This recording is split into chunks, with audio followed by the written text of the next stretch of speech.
and welcome to my channel. If you are learning Japanese and it feels like a struggle, you've come to the right place. No AI, minimal editing, just a person who's been studying Japanese for an embarrassingly long time and wants to help you get to fluency quicker.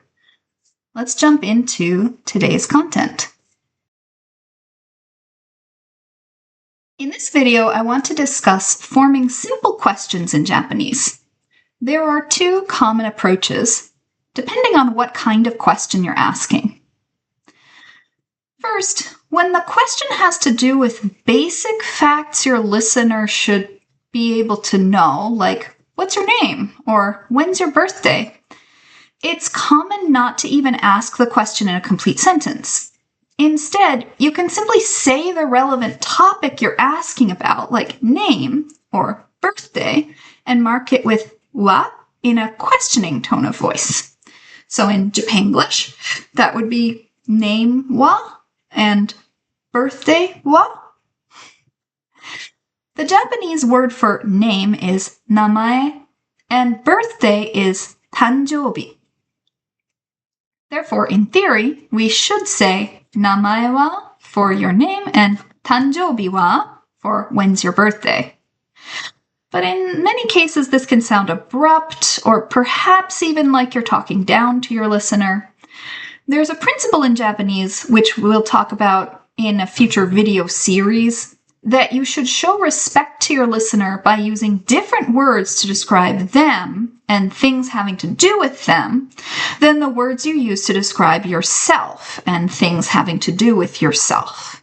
In fact, this is one of the ways that Japanese expresses grammatical person rather than using pronouns. So, rather than using namae and tanjoubi, which are the basic words for name and birthday, we use onamae and otanjoubi. You will sometimes hear o in this case described as an honorific or a beautifier.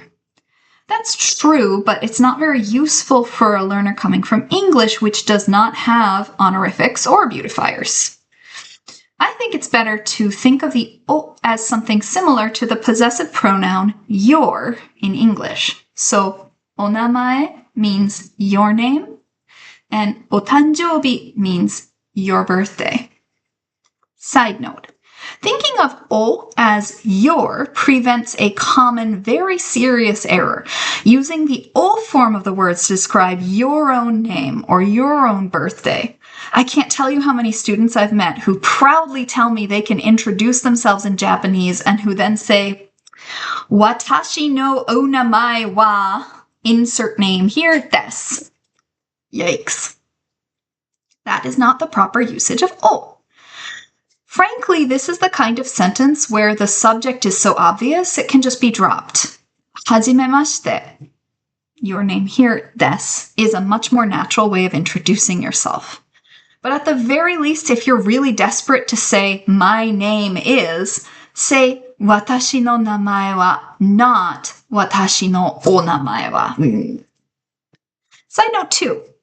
Just because onamae and otanjoubi can be translated your name and your birthday doesn't mean that o can just be attached onto anything to turn it into your whatever. Hashi means chopsticks, and ohashi is another way of saying chopsticks. But ohashi wouldn't normally be interpretable as your chopsticks. In this case, o really is just a beautifier. All it does is just make the word sound nice. Or on the other hand, bengoshi means lawyer, but you couldn't add o to make it your lawyer, as in you'd better call your lawyer. So only interpret o as meaning your in cases where the thing with o on it would be considered personal information. And don't stick o on random words you've never learned that it can be attached onto. Okay. So when you are asking a question and the context makes it obvious what that question is, you can just say the topic of the question, mark it with wa, and call it a day. Here are some examples. Onamae wa? What's your name? Otanjoubi wa? When is your birthday? Denwa bango wa?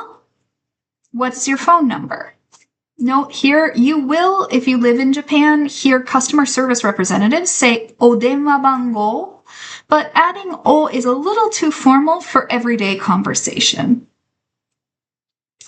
You get home from school and you want to know where's mom.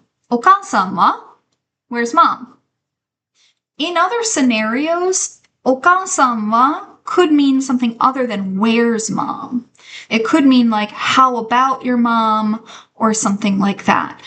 This is very situation dependent.